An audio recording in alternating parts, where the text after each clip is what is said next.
We've studied 4 cities already in the 7 cities. Now this morning we'll look at the last 3.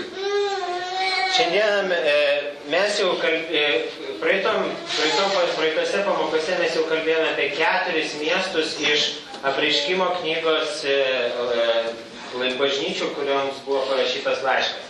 And we're going to look at Sardis. Mes žiūrėsime į Sardžio miestą, Filadelfiją ir Laodikėją šiandien. And I want to take you on a trip there. Ir norėčiau, kad mes visi tenai nukeliautume.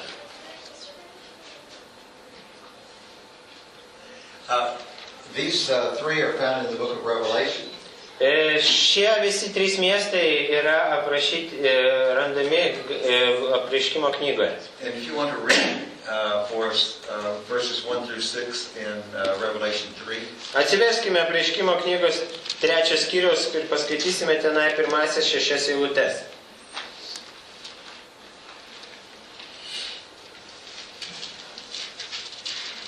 Sardų bažnyčios angelui rašyk. Tai sako tas, kuris turi 7 Dievo dvasias ir 7 žvaigždės. Aš žinau tavo darbus, tave vadina gyvų, o tu esi miręs. Budėk ir stiprink, kas dar yra, ir merdi. Aš neradau tavo darbų, kurie būtų pabaigti Dievo akivaizdoje. Todėl prisimink, kaip priėmei ir išgirdai. Laikykis to ir atgailauk. Jeigu nebudėsi, ateisiu kaip vagis ir nežinosi, kurią valandą tave užklupsiu. Vis dėlto tu Sarduose turi keletą vardų, kurie nesutepė savo drabužių. Jie vaikščios su manimi apsirengę baltai, nes jie to verti. Nugalėtojas bus aprengtas baltais drabužiais ir jo vardo neištrinsiu iš gyvenimo knygos. Aš išpažinsiu jo vardą savo tėvo ir jo angelų akivaizdoje. Kas turi ausis, te klauso, ką dvasia sako bažnyčioms. You're going to find in all 3 of these cities that there are things historically true about the city that you'll also find written into the scripture. Ir mes istoriniuose šaltiniuose galime rasti aprašymų apie šiuos 3 miestus, kurie yra visiškai tikslus tiems aprašymams, kurie padaryti Biblijoje, šioje ištraukoje. The key word that is mentioned in Sardis is wake up. Wake up. Ir pagrindinis žodis, kuris minimas rašant Sardų bažnyčiai, yra žodis pabusk, atsikelk. Let's look at the history and the background of Sardis. Pažvelkime į Sardų miesto istoriją. In around 2000 BC, Maždaug 2000 metais prieš Kristų, this city was inhabited by the Hittite people.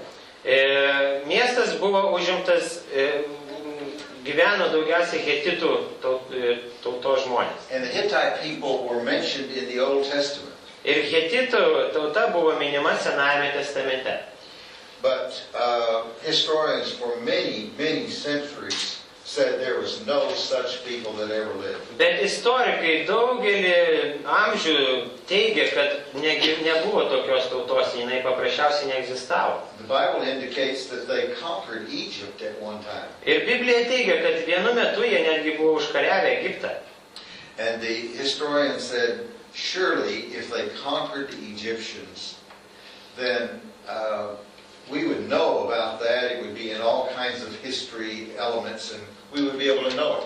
Ir jie sako, istorikai sako, aišku, jeigu jie būtų užkariavę Egiptą, mes tikrai surastumėm kažką, kas įrodytų jų egzistavimą. So for many years this city was, or this people was said, the Bible is wrong, there's no such people. Taigi daugelį metų žmonės manė, kad Biblija klysta, kalbėdama apie šią tautą.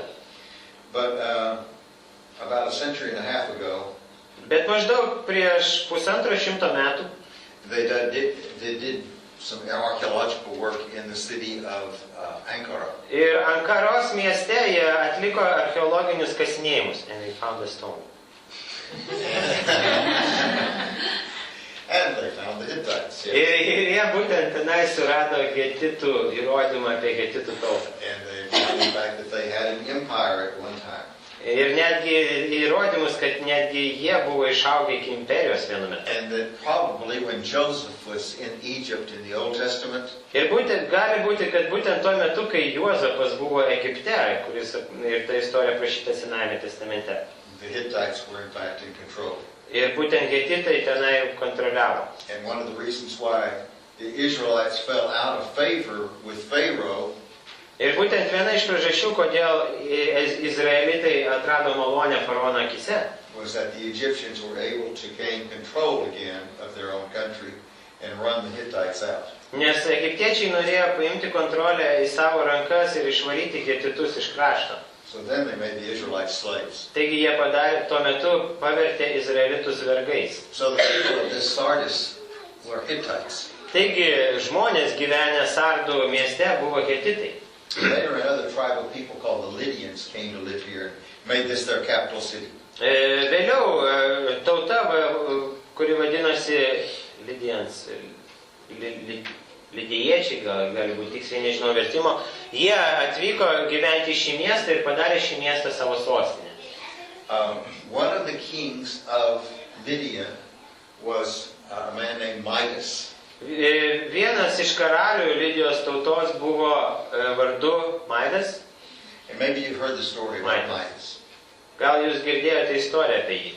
Midas, this is a fable, but part of the history of these people. Fable. A fable of myth. Okay. Ir tai yra legenda, bet tai yra dalis istorijos tos tautos.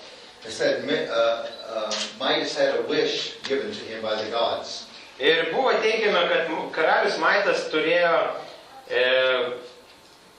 what he had? A wish. Jis norėjo, One wish. Anything he wanted. jo, kad jisai turėjo tokį norą ir Dievas sakė, prašyk, ką nori ir gausi. He said, I wish that anything I touch would turn to gold. Ir jisai sako, aš noriu, kad viską, ką aš paliesčiau, pavirstų į auksą. Sounds like a pretty good wish. Gal turbūt skamba visai neblogas noras. Until one day his child came running up to him and he touched. Kol vieną dieną jo vaikas atbėgo pas jį ir jis apkabinti norėjo. And then he saw that there was something more precious than gold. Ir vaikas pavirto auksu ir jis tada suprato, kad yra kažkas brangiau negu But auksas. it was too late. Bet jau buvo per vėlų. And so he wished to get rid of his wish now. Ir jis tada užsigeidė atsikratyti to noro savo, kuri buvo. And the gods told him, you must go to your river that's by your city and get in the water. Ir tada Dievas jam pasakė, turi eiti į upę, kuri teka pro tavo miestą ir pasinerti ją. And the myth says that when he got in the water, gold went flying all over the place. Ir legenda byloja, kad kai jisai brido į upę, auksas pradėjo skraidyti visur. And gold all in the bottom of the river. Visur upės dugne buvo auksas. Well, this gold was forgotten about.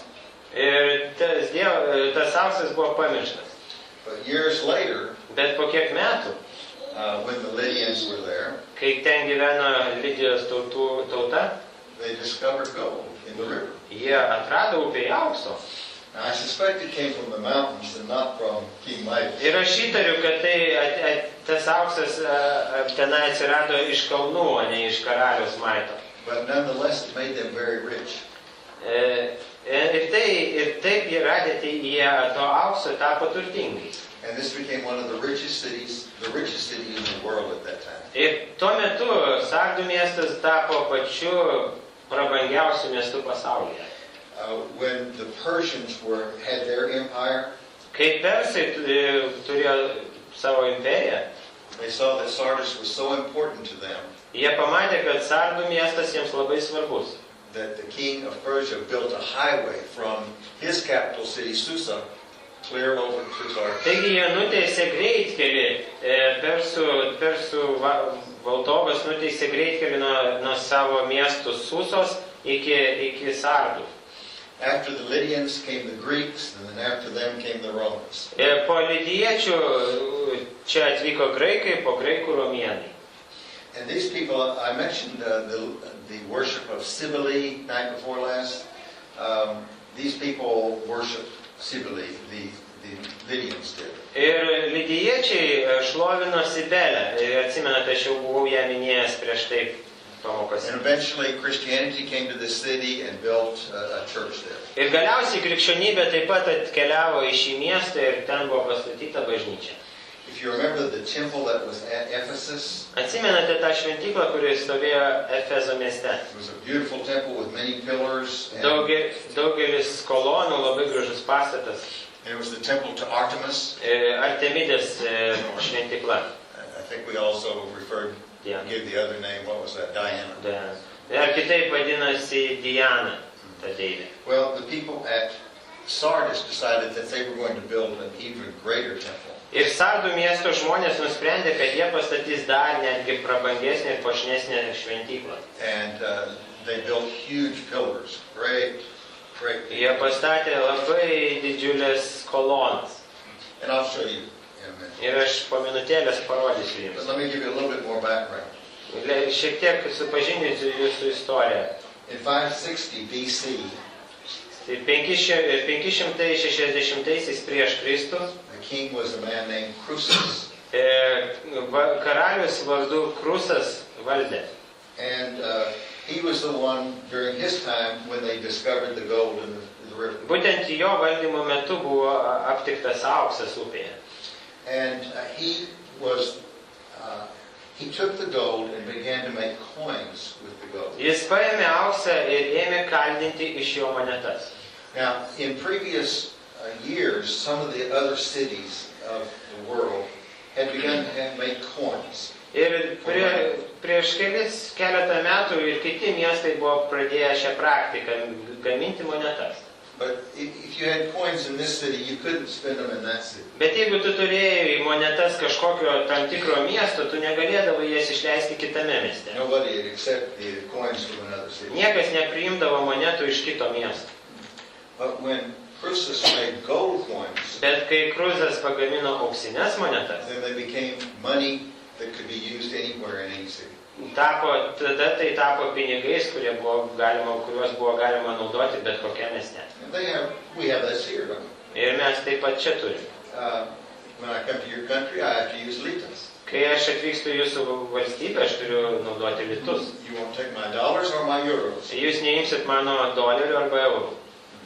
But you go to America, they don't like litas. Bet jeigu jūs nuvyksite į Ameriką, jiems nepatinka litai. Fortunately, we can go to banks and trade. Taigi mes turime, ačiū Dievui, bankus, kurie gali pakeisti mums valiutą. Now, also in the history of the city, Taip pat dar šiek tiek iš miesto istorijos. they had this mountain behind them. Už miesto yra kalnas. The city is here. Miestas štai čia. But this was their mountain and their fortress. Tai buvo kalnas, o ant jo tvirtovė. And it was a great fortress. Ir tai buvo Like this. didi tvirtovė, maždaug atrodė štai taip. The walls of the mountain were so high that nobody could climb it. Kalnas buvo labai status ir aukštas ir niekas negalėjo ten įkopti. Especially if somebody is shooting arrows down at you. Ir ypač jeigu kažkas iš viršaus šaudydavo strėlėmis. So if an enemy came, the people of the city simply went up here. Tai kaip užpuldavo priešas, žmonės iš miesto pakildavo į tvirtovę.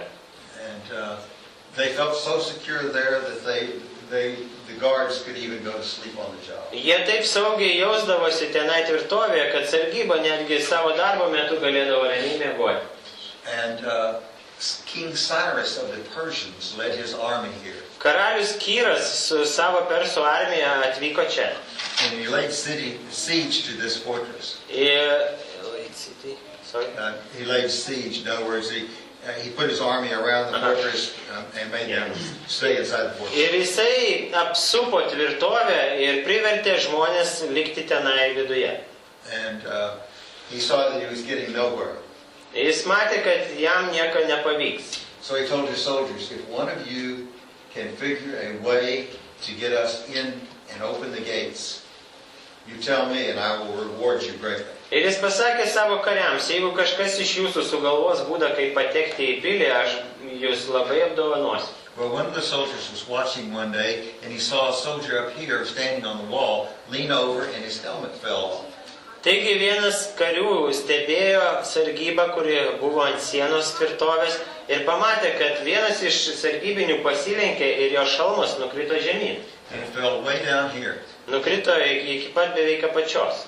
And then he watched the man, and the man had footholds in the mountain that he could put his hands and his feet in.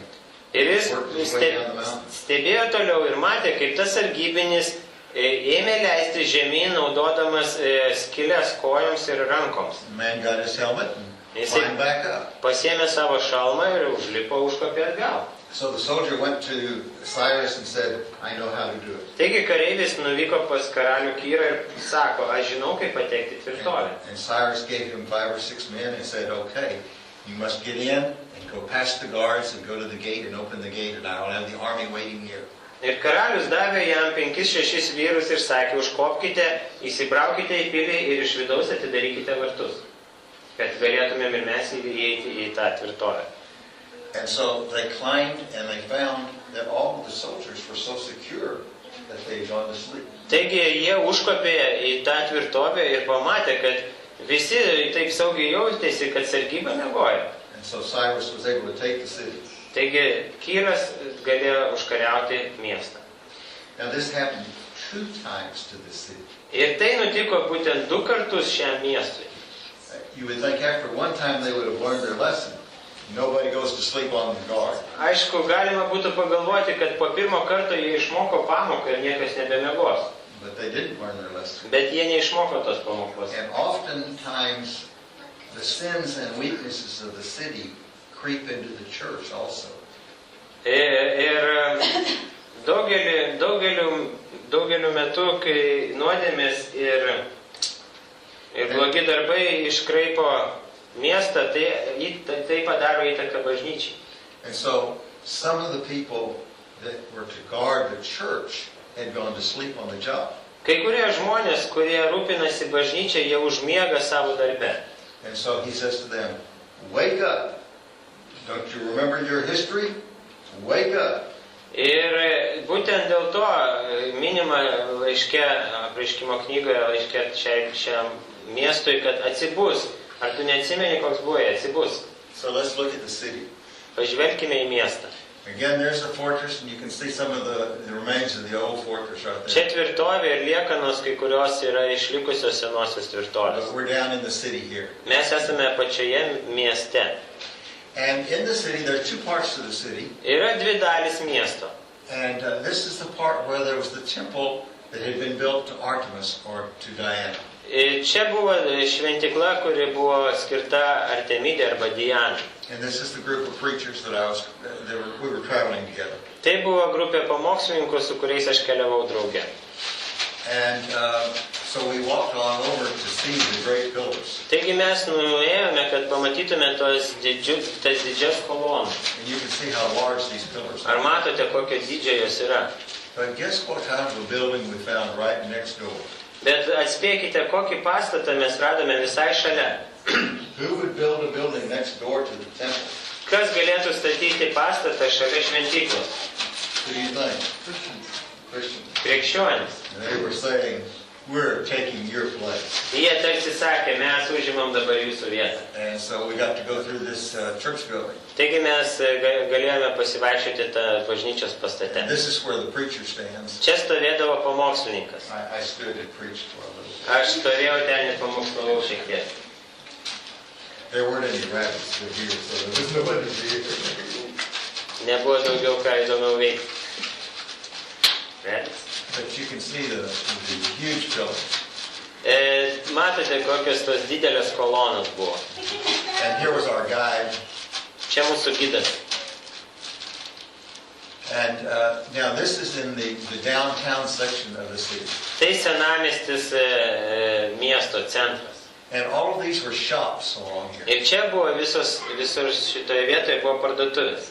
And one of the things that amazed me about these shops Vienas dalykas, kuris mane nustebino dėl šių parduotuvių, was that they had toilets in their shops. kad jie turėjo tualetus tose parduotuvėse. They were not like ours, but nonetheless they had a water system for bathrooms. Aišku, jie nebuvo tokie kaip mūsų, bet tai ten buvo vandens sistema ir vonia, tualetas, viskas buvo. It was quite advanced. Tai buvo labai, galim sakyti, Also, they had a beautiful gymnasium in the city.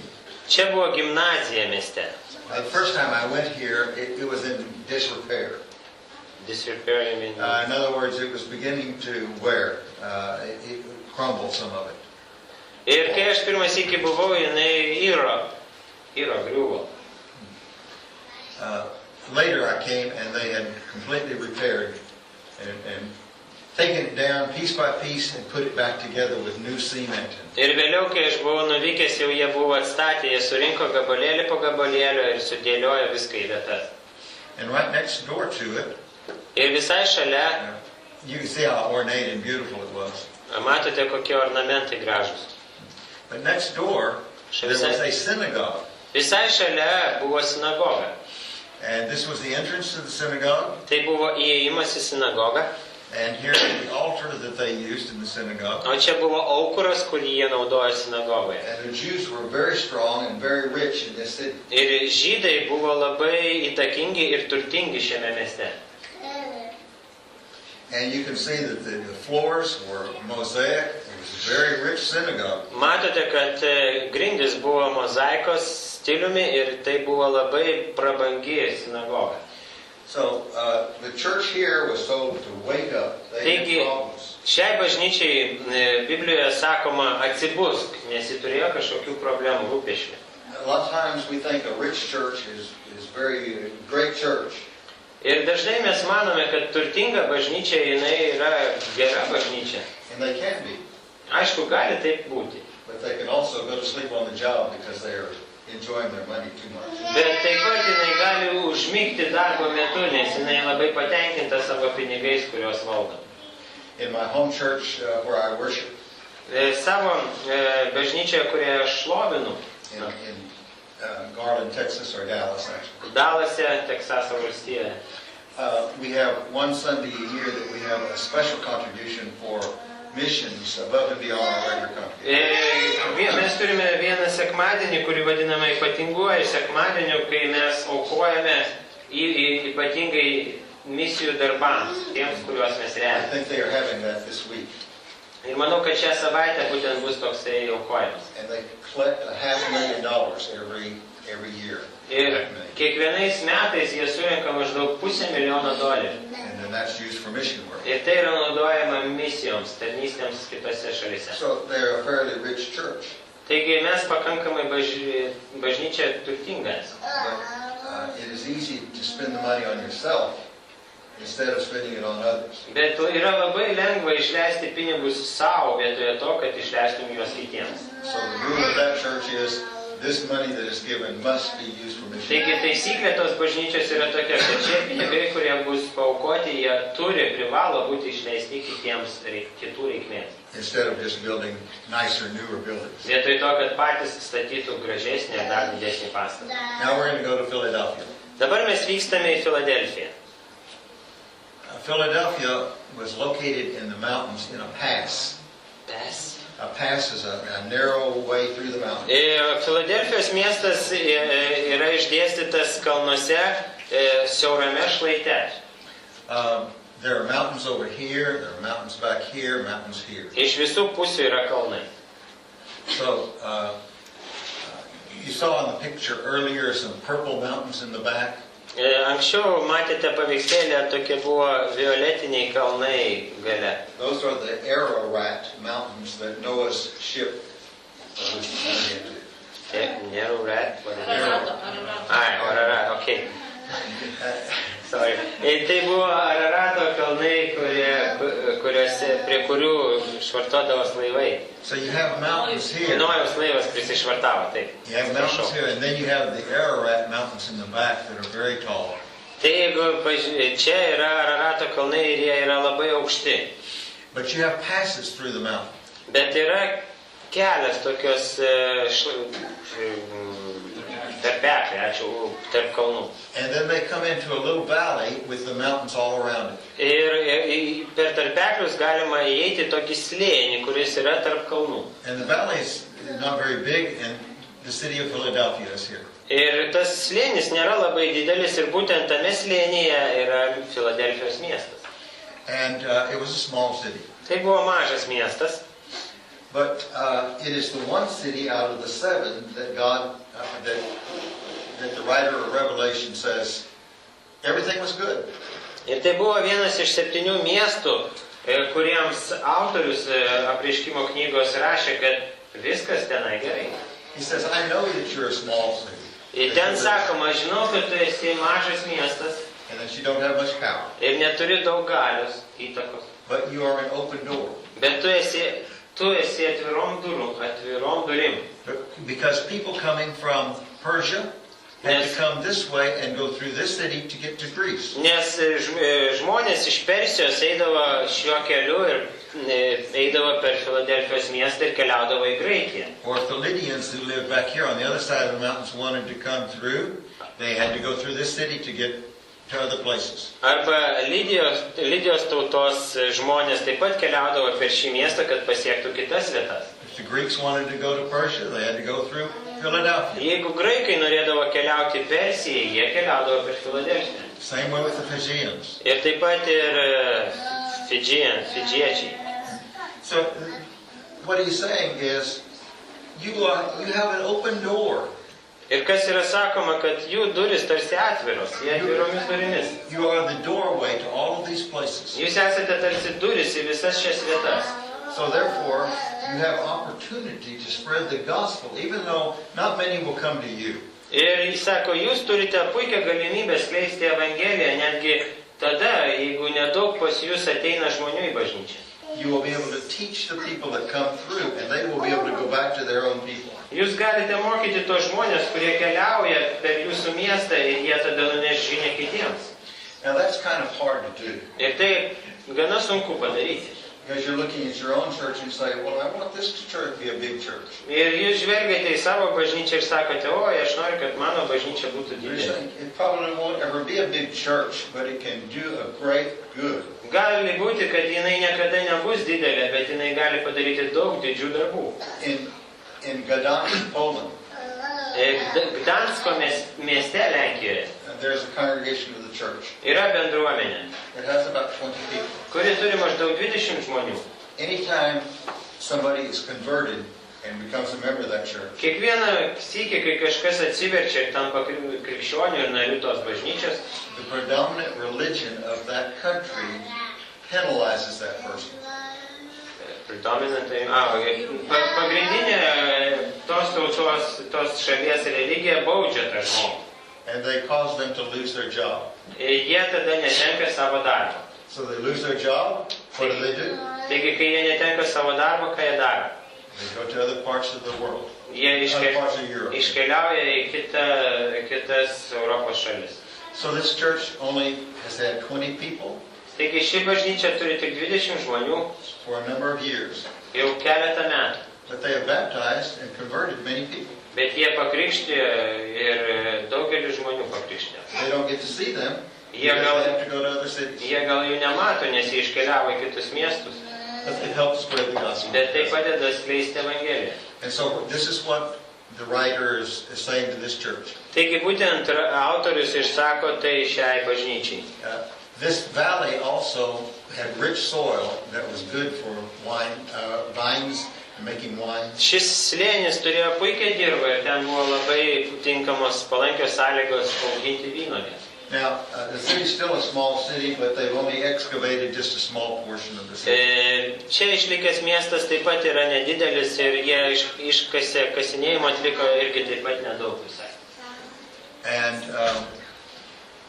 do you remember when you, well, I don't guess we read this section, but in this section about Revelation and about this city, it said, you will be a strong pillar to the brotherhood.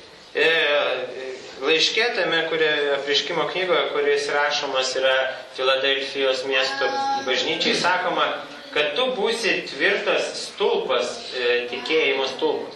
So when this church eventually was able to build a church building, Taigi, kai bažnyčia rengėsi statyti pastatą, they built the biggest pillars they could build.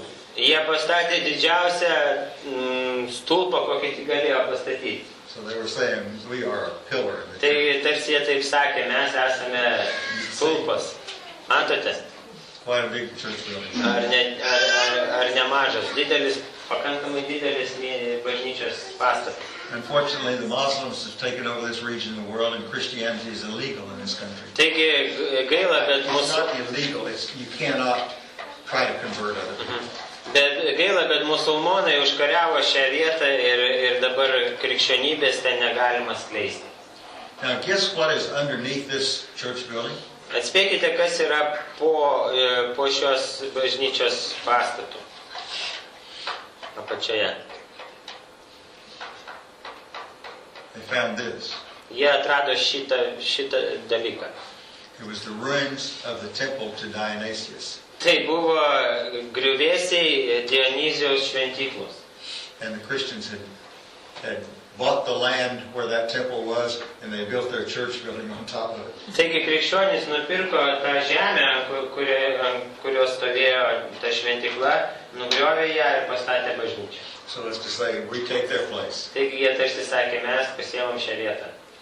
Now we're going to go to Laodicea. Keliaukime dabar į Laodikėją ir tai paskutinis miestas minimas Apreiškimo knygoje. Unfortunately, Laodicea had a lot of bad things said about it. Iš tikrųjų, Laodikėja buvo miestas, apie kurį buvo daug ką blogo galima pasakyti. They were told, don't be lukewarm. Yeah, go ahead and read. Paskaitykime apie tai 14 through 22. 3 skyrius nuo 14 iki 22 eilutės. Laodikėjos bažnyčios angelui rašyk, tai skelbia Amen, ištikimasis ir tikrasis liudytojas, Dievo kūrinijos pradžia. Žinau tavo darbus, jog esi nei šaltas, nei karštas, o kad būtum arba šaltas, arba karštas. Bet kadangi esi drungnas ir nei karštas, nei šaltas, aš išspjausiu tave iš savo burnos.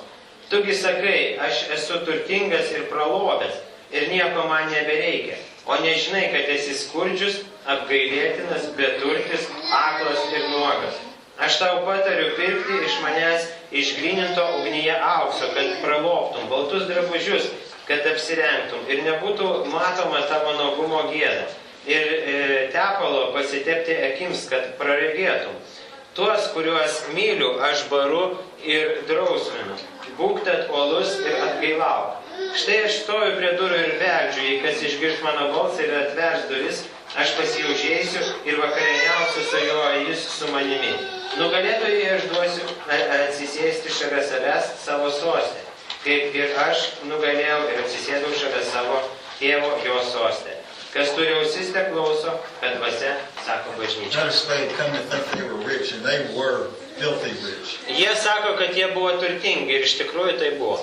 And when you get rich, the problem is that you begin to think, oh, I've got plenty, I don't need anything. Ir problema yra ta, kad kai tu tampi turtingu, tu sakai, o, man nieko netrūksta, man viskas gerai.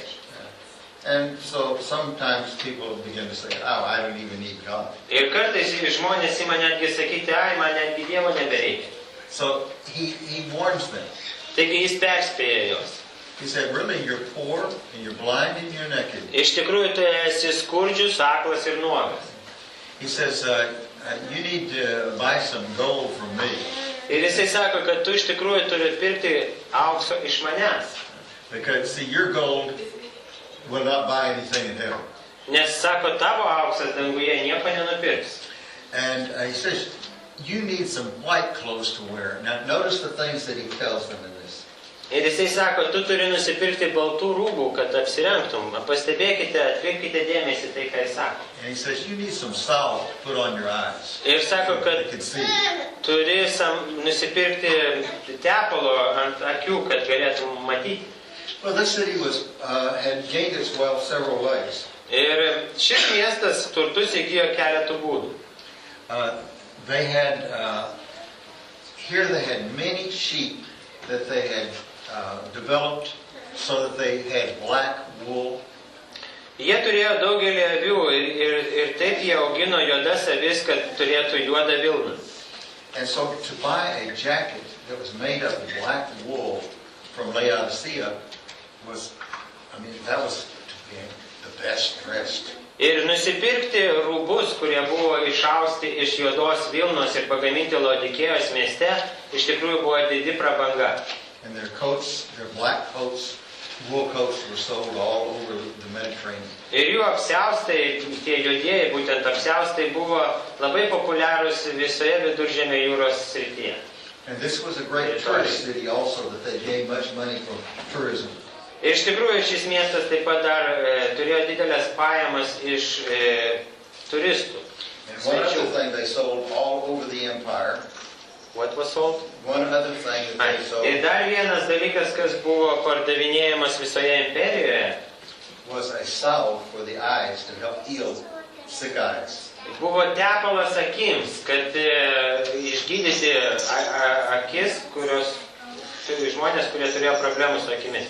And I'll show you how they got this. Ir aš parodysiu, kaip jie išgaudavo tą tepalą.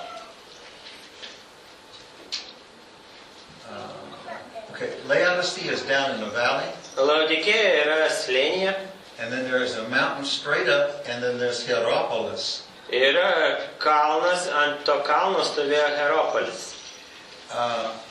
And Hierapolis was where Philip, one of the apostles, went and spent most of his life. Hieropolyje vienas iš apaštalų Pilypas praleido daugiausia savo laiko. But Laodicea, these two cities were rich cities. Taigi Laodikėja ir Hieropolis buvo labai turtingi miestai. For some reason, the Bible doesn't mention this one. Ir kažkodėl Biblija nemini šio miesto Hieropolio, But it speaks to Laodicea. bet jinai kalba apie Laodikėją. I've been here twice. Aš buvau čia 2 kartus. The first time I went, they had done no archaeological dig there. Kai pirmas sykį buvau nuvykęs, jokių archeologinių kasinėjimų ten nevyko. And I could see when we walked through the grass, the tops of buildings. Ir vaikščiodamas per žolę aš galėjau matyti išlindusius pastatų paviršius. And I knew how rich this city was. Ir aš žinojau, koks turtingas šis miestas buvo. I thought if I just had a shovel. Ir galvodavau, jeigu tik turėčiau kastuvą. But if you did that, and the Turks caught you, you were going to jail. Bet jeigu tu tai padarytum ir Turkijos policija tave pričiuptų, tu eitum į kalėjimą. And I did not want to go into a Turkish jail. Ir aš nenorėjau į turkų kalėjimą papulti.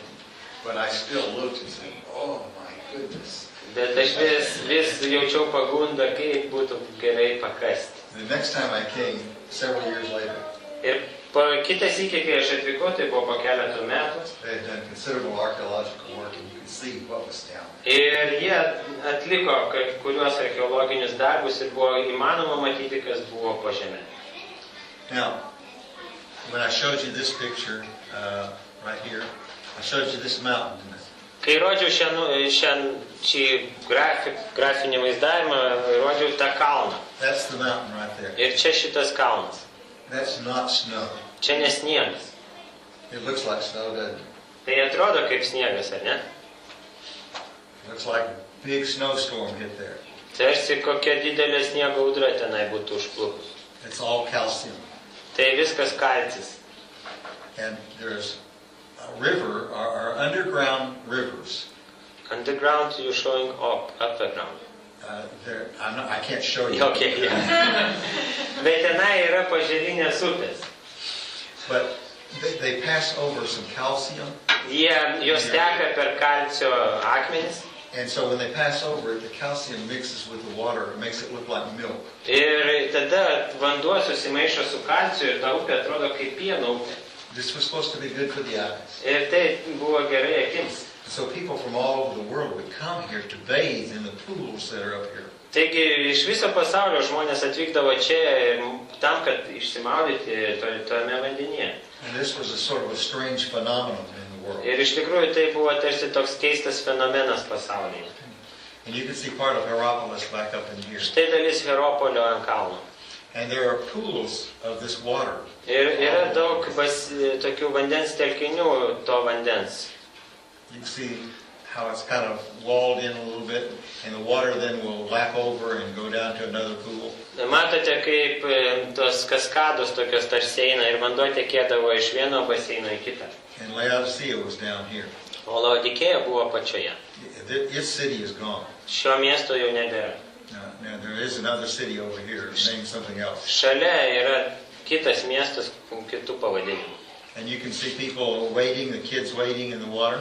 Matote, kad vaikai stovi vandenyje You can see the water, it looks like milk. ir vanduo atrodo kaip It pienas. looks good to drink. Looks good. It looks good to drink. Atrodo, kad visai būtų tinkamas gerti. But when you get a handful Taigi, kai prisisėmi į ranką, and you taste it, paragauji, you spit it out. išspjauni. Because, not only because of the calcium, Ne tik dėl kalcio, but because it's lukewarm. bet dėl to, kad jis yra toksai drungnas. So the people understood what lukewarm meant. Taigi žmonės tikrai suprato, ką reiškia drungnas. And then Nei what you- šiltas, nei šaltas. And what you do with lukewarm. Ir ką jūs darėte su to, kas yra drungnas? I even got out there and I thought I would try to heal my feet. Netgi aš lipau tenai ir galvoju pasišildysiu kojas, But it didn't work. bet nesuveikė. But it was, it felt good. Lukewarm water felt good at least. Iš tikrųjų jausmas buvo puikus, tai buvo gana šiltas vanduo. And so you could see people all up here. And people, Romans used to come here and other people from the world to try to be healed. Ne? O mes. Ir tuo metu būtent daugelis žmonių ir iš Romos imperijos ir iš kitų kraštų atkeliaudavo ten, kad pasveikti, pagydyti. They say it's good and healthy for you to get in the pools and to... Jie sako, kad yra sveika jums tenai išsimaudyti tame vandenyje. So you can see how large all of this is. Matote, kokia tai didelė vieta. And it can be very beautiful in the evening time when the sun goes down over the water. Ir vakare labai gražu, kai saulė leidžiasi ir atsispindi vandenyje. So when he writes to the church, he says, don't be like the water that's around you. Taigi, kai autorius rašo šiai bažnyčiai Biblijoje, jisai sako, nebūkite kaip tas vanduo. But instead, put salve from me. In other words, open your eyes to what's spiritual and what's Bet vietoje to, sako, užsidėkite, pirkite tepalo akims iš manęs, kad galėtumėte matyti. And the top of the hill is Hierapolis, and this is the gate to Hierapolis. Ant viršaus kalno yra Hieropolis ir tai vartai į jį. And you can just see some of the city of Hierapolis. Ir štai liekanos Hieropolio miesto. And a lot of people would come and stay at Hierapolis to bathe in the waters. Ir daugelis žmonių atvyksta čia, kad pasilikti Hieropolyje ir pasimėgauti tais vandenimis. But unlike Pergamum, they didn't have a sign that said, let no near dead person come here. Bet jie, they don't have, yes? They didn't have Bet jie neturi tokio ženklo, kaip Pergamo bažnyčia, atrodo, ne? Kai jie turėdavo užrašyta, kad nei vienas miręs tegul čia neįeina. So there are many gravestones in this city. Buvo daug kapaviečių mieste. It looks like a lot of people came from healing and didn't make it. Atrodo, kad daugelis žmonių atkeliavo čia, kad pasveiktų, bet jiem nepavyko. See, all of these are tombstones out here. Čia visi yra kapavietės, visos yra kapavietės, kapaviečių vietos. And so, as Christians today, Taigi, kaip krikščionis šiandien, it's important that we keep the fire of our faith in us. labai svarbu, kad mes laikytume savo tikėjimo ugnį degančią. And don't take for granted what God has done for us. Ir neišvaistytume veltui to, ką Dievas mums davė. And that's the end of our lesson. Ir tai pabaiga mūsų pamokos. Thank you for your attention. Ačiū už jūsų dėmesį.